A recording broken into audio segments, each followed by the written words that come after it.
with us. Donald Trump has named his son-in-law, Jared Kushner, as senior advisor.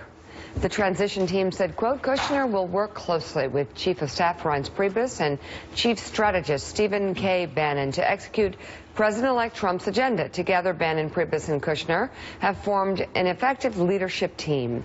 Kushner, who will not take a government salary, is one of the few advisors who has been among the president-elect's inner circle from the very beginning. He married Ivanka Trump in 2009 and own family's multi-billion-dollar real estate business, Kushner Companies, from which he is stepping down and divesting what his attorney describes as substantial assets.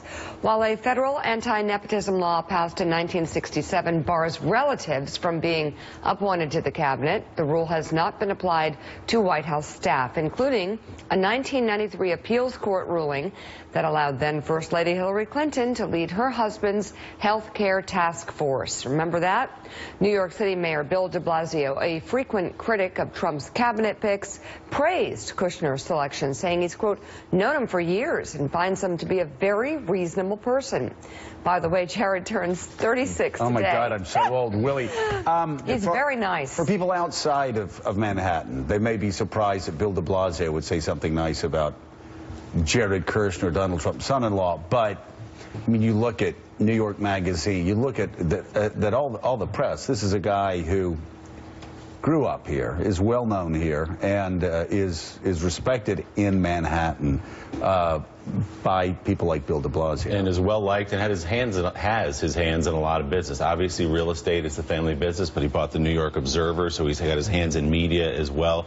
Long before he was associated with Donald Trump's presidential campaign, he was a respected guy. This will be interesting because you listen to different legal scholars, and they all have a different answer about whether or not he can sneak past this anti-nepotism law of 1967. The Trump team cites a later 1978 law that gives the president discretion over who it serves as his advisor.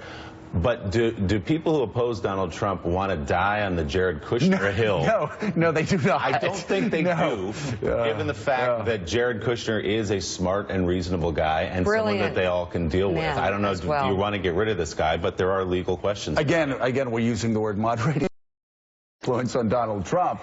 Jared Kushner is, from most people that know him in New York and have known Donald Trump through the years in New York, would be the last person you would not want around Donald Trump. Right. I mean, in the New York Times piece on him, I mean, they say that he has these Democratic leanings. He's donated to Democratic candidates. He's a moderating influence. I'm still struck that we've said that word a lot this morning. Right, on Donald Trump, moderating influence. And this is what's so fascinating. Again, hopefully somebody, when they get past, saying that he's an autocrat or a Nazi, maybe somebody will take a look at this process that's gotten us from the radical choices he was talking about at the beginning to some of these people like Tillerson, who certainly, there are a lot of concerns on Russia, but Kelly. And climate change. And climate change.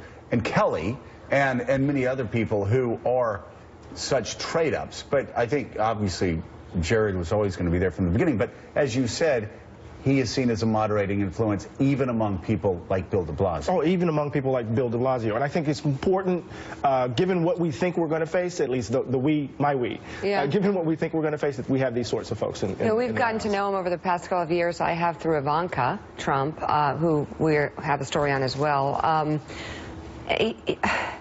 With all the different people coming at the president-elect and then soon-to-be president, Jared is, I think the way to look at him is one of the few, like, if something really needs to be done, an outreach to somebody, maybe somebody on an opposition on some issue, Jared's the one who will make that happen. Jared will get those two together. He's got a very kind of subtle approach that Trump really trusts. Well, he's... I'll just say, when there are a lot of people screaming back and forth, he's the one that stays calm. And I've never heard the guy raise his voice. And again, a good guy, I personally think, for Donald Trump to have around him.